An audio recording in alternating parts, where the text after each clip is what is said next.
Thank you very much, sir. Thank you. माननीय मंत्री जी का जवाब. Thank you very much, sir, to providing me opportunity to speak on this subject. First of all, I thanks to all the members who have patiently stayed for a long time to discuss on this subject. I want to thank Surita Devji, Bhuvanesh Kalita ji, Ayodhya Rami Reddy ji, Vasan ji, Shri Ram ji, Brajlal ji and V.S. Reddy ji for their contribution in this debate. Honorable Sir, we know that the India being a party to the Convention of Biological Diversity adopted in 1992, and after that the Earth Summit enacted and Biological Diversity Act 2002 was implemented by the government for achieving the mainly three objects. First, conservation of biological diversity. Second, sustainable use of its component. And third, fair and equitable sharing of benefits arising out of the utilization of biological resources. And we are continue working on that. Then the question is, why this amendment and what is the purpose of amendment in the present act? As we know that we are having a three-tier level system to protection of the biological diversity. At the national level, we are having a National Biodiversity Authority. At state level, we are having a State Biodiversity Authority.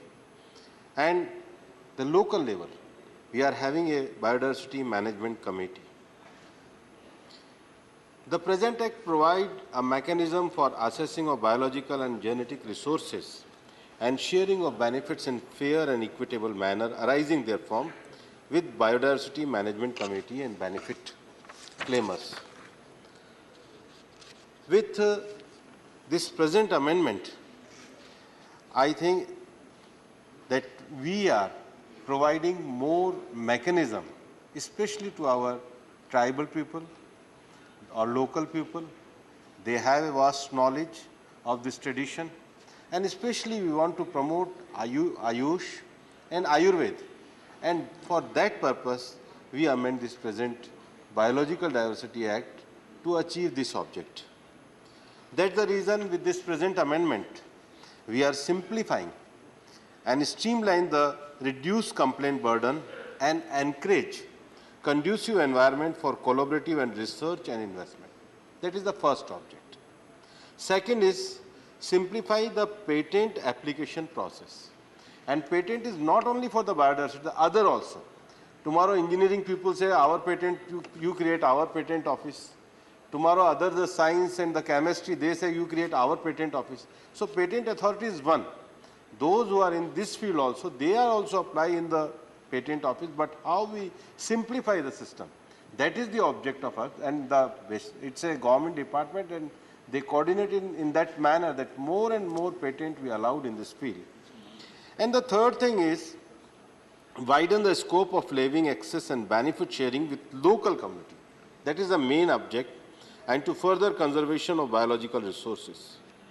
And that's the reason with the present amendment and after talking with the stakeholders or concerned person, the present amendment aims to reduce the pressure on wild medicinal plant by encouraging cultivation of medicinal plants and removing the ABS compliance burden on the Indian industries. That is the first thing. Second thing, exemption of codified traditional knowledge from the purview of the Act for Indian companies. So we want to promote more and more Indian companies, and we want to protect the traditional knowledge also.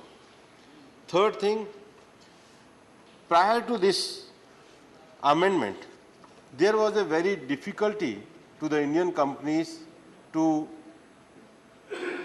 clubbing with the international organization, academicians and researchers. And with this amendment, we are aligning the provision with the Companies Act 2013 with regard to the definition of Indian and foreign company for attaching more foreign investment in research and commercialization. It is also an object of this amendment to facilitate fast tracking of patent application process of Indian company without compromising the national interest and other international agreement where India is a party. Our also object of this amendment to decriminalize offences by opting for civil wrong in place of criminal offence in order to reduce the fear among the stakeholder for effective compliance. With this amendment, the state government unable to develop strategies and plans for conservation and sustainable use of biological diversity, enhance the flow of funds to the conservation of biodiversity, and simplified the administrative matter of the Biodiversity Management Committee operating at grassroots level. माननीय सभापति महोदय, अभी दो विषय यहाँ पर उठाए गए। पहला विषय जो हमने पावर दी है जॉइंट सेक्रेटरी को और इक्विवेलेंट अधिकारी को जो पावर दी, वो एडमिनिस्ट्रेटिव पावर कहीं भी जुडिशियल रिव्यू से अलग नहीं है। अगर आप अमेंडमेंट एक्ट देखेंगे सेक्शन 55(3) में, अगर एडजुडिकेटिंग अथॉरिटी ने कोई अगर पावर को गलत तरीके से उपयोग किया है तो फिर वो नेशनल ग्रीन ट्रिब्यूनल में जाएगी। सेम पावर इनकम टैक्स में और बाकी जगह अधिकारियों के पास रहती है। बाद में फिर अगर उसमें किसी प्रकार का कोई एरर है, एडमिनिस्ट्रेटिव एरर है, तो वो एक जुडिशियल प्रोसेस हमने, और उसमें भी नेशनल ग्रीन ट्रिब्यूनल में भी अपीलेट अथॉरिटी का प्रोविजन हमने दिया है, ताकि किसी भी व्यक्ति के साथ अन्याय पर एक, चूंकि एक कमर्शियल विषय है, कमर्शियल विषय से हमें डीक्रिमिनलाइजेशन करने का उद्देश्य यह है कि देश में ईज ऑफ डूइंग बिजनेस का माहौल बने। हमारा जो सबसे बड़ा उद्देश्य है, अभी हमारी जो उड़ीसा से सुलता देव जी बता रही थी, उड़ीसा में हमारे पास सिमरीपाल, सतकोशी और बायोस्फीयर रिजर्व हमारे पास पूरा एक बहुत सुंदर क्षेत्र है। तमिलनाडु में भी तिरुपति, आंध्रा में तिरुपति जी का तो पूरा वेंकटेश्वर का पूरा बायोडायवर्सिटी एरिया है। केरला में भी हम जाएंगे तो पूरा साइलेंट वैली का एरिया हमारा पूरा बायोडायवर्सिटी का बड़ा एरिया। अरुणाचल में जाएंगे तो पाके का हमारा बड़ा एरिया बायोडायवर्सिटी का एरिया है। अंडमान निकोबार में बायोडायवर्सिटी का एरिया है। अगर मध्य प्रदेश में भी आओगे तो पूरा जो सतपुड़ा की रेंज है वो हमारा बायोडायवर्सिटी का बड़ा एरिया है। उत्तराखंड में भी जाएंगे तो हमारी जो घाटी, फूलों वाली घाटी, हमारा एक बड़ा बायोडायवर्सिटी एरिया है। ऐसे एरियाज की हमने पहचान भी करी, लेकिन बायोडायवर्सिटी एरिया में ये होने के साथ साथ भी हमारे देश में मेडिसिनल प्लांट को घर में लगाने की, कल्टीवेटिंग करने की एक परंपरा रही है। आयुर्वेद हमारे यहाँ जीवन पद्धति और पूरा कोडिफाइड है। ये जो वर्मा जी अभी कह रहे थे ये ठीक नहीं है। हमारे पास पूरा कोडिफिकेशन है, हमारे पास सब वनस्पतियों का कोडिफिकेशन है। और मेरे मंत्रालय में और हमारे को इस देश पे गर्व है कि हमारे पास एनिमल और स्पीशीज की जो टेक्सोनॉमी है उसको लेकर के ZSI जैसा इंस्टीट्यूट है। आप तो रेड्डी जी 96,000 बता रहे थे, ZSI के पास अभी उनके टेक्सोनॉमी में 1,06,000 स्पीशीज़ का टैक्स उनके पास अवेलेबल है, जितना हमारे टेक्सोनॉमी में साइंटिस्ट ने रिसर्च किया। और उसके साथ प्लांट के लिए भी हमारे पास बॉटनिकल सर्वे ऑफ इंडिया जैसा है। माननीय प्रधानमंत्री जी ने इस बजट में एक बड़ा कार्यक्रम शुरू किया जिसको हम मिष्टी कह रहे हैं, mangrove seashore alliance for intangible income, और ये दुनिया भर में इसका सराहा गया। और अकेले हमारे BSI के अभी मैंने देखा था मैंग्रोव्स की उन्होंने 500 किस्म की किस्मों की उनके पास टेक्सोनॉमी का रिकॉर्ड है। इसी के साथ इस बजट में माननीय प्रधानमंत्री जी ने अमृत धरोहर कार्यक्रम शुरू किया। हमारी 75 रामसर साइट्स को हम लेकर के आए, क्योंकि ये भी बायोडायवर्सिटी कंजर्वेशन के लिए एक बड़ा काम करती है। और इस समय जब 5 जून को अंतर्राष्ट्रीय पर्यावरण दिवस मनाया गया था, तो पिछले अंतर्राष्ट्रीय पर्यावरण दिवस पे प्रधानमंत्री जी ने पूरी दुनिया को एनवायरनमेंट फ्रेंडली लाइफस्टाइल की बात दी थी।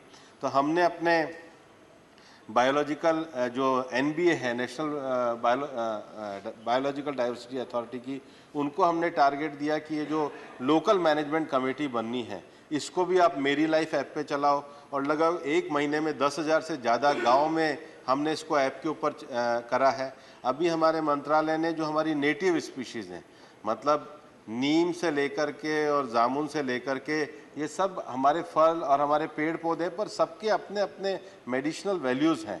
हमने इसके लिए पूरा एक लिटरेचर प्रकाशित किया है और हर गांव तक ये जो बायोडायवर्सिटी अथॉरिटी है इसको बनाने का काम किया है। लेकिन इतने बड़े स्तर पर जब हम अपने बायोलॉजिकल रिसोर्सेज की सुरक्षा की बात करते हैं तो उसके साथ साथ उसका संवर्धन, अपने ट्रेडिशनल नॉलेज का संवर्धन, उसके द्वारा रोजगार को खड़ा करना और रोजगार के द्वारा भारत के ट्रेडिशनल ज्ञान के साथ दुनिया को जोड़ना। इसके लिए जो सामयिक आवश्यकताएं थी, उसके लिए हम बायोलॉजिकल डाइवर्सिटी एक्ट में संशोधन लेकर के आए हैं।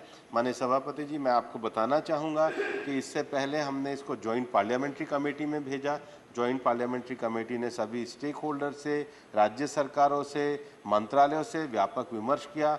जनजाति मंत्रालय से हमने पूरी तरीके से व्यापक विमर्श किया, कैसे हमारे ट्राइबल्स को इस ट्रेडिशनल नॉलेज का फ़ायदा पहुँचे। उन प्रावधानों को हम इसके अंतर्गत लेकर के आए हैं और इन सब प्रावधानों को लाने के बाद आज लोकसभा ने भी इसको स्वीकृत किया है। और हमारा ये मानना है कि कमेटी ने जिस विस्तार के साथ अपने सुझाव दिए, उसको भी सरकार ने पूरी तरीके से स्वीकार किया है और ये बिल आज अपने एक संशोधित स्वरूप में भारत के बायोलॉजिकल डाइवर्सिटी को बचाने के लिए, हमारे ट्राइबल लोगों के एक्सेस बेनिफिट शेयरिंग के लिए, इन्वेस्टमेंट के लिए एक प्रोसीजर बनाने के लिए, डीक्रिमिनलाइजेशन को निकालने के लिए, ईज ऑफ लिविंग को करने के लिए और सबसे बड़ी जो पूरी दुनिया मानती है कि सस्टेनेबल यूज़ के लिए प्रधानमंत्री जी का जो मिशन है, environment friendly life style mission life, उसको मजबूत करने के लिए अमृतकाल के भारत के लिए ये बायोडाइवर्सिटी का कानून हम संशोधन के साथ लाए हैं।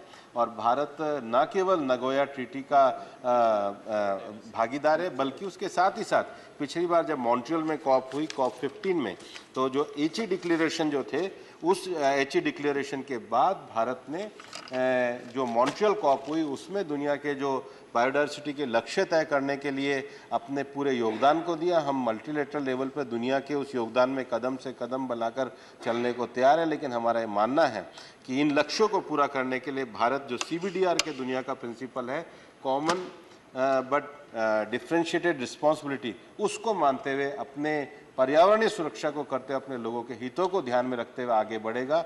उसी उद्देश्यों को पूरा करने के लिए संशोधन हम लाए हैं। मैं सदन से आग्रह करूंगा, ये संशोधन जो देश के गरीबों के लिए, ट्राइबल्स के लिए, हमारे आयुष के लिए, आयुर्वेद के लिए, इन्वेस्टमेंट के लिए, रोजगार के लिए लेकर के आए हैं, ये संशोधन जो प्रधानमंत्री जी के मिशन लाइफ के विषयों को पूरा करने के लिए लाए हैं, ये संशोधन जो अमृतकाल में भारत के ट्रेडिशनल नॉलेज को दुनिया के सामने स्थापित करने में सक्षम करने के लिए लाए हैं, उसको पूर्ण सहमति के साथ पारित करें। बहुत बहुत धन्यवाद। धन्यवाद माननीय मंत्री जी।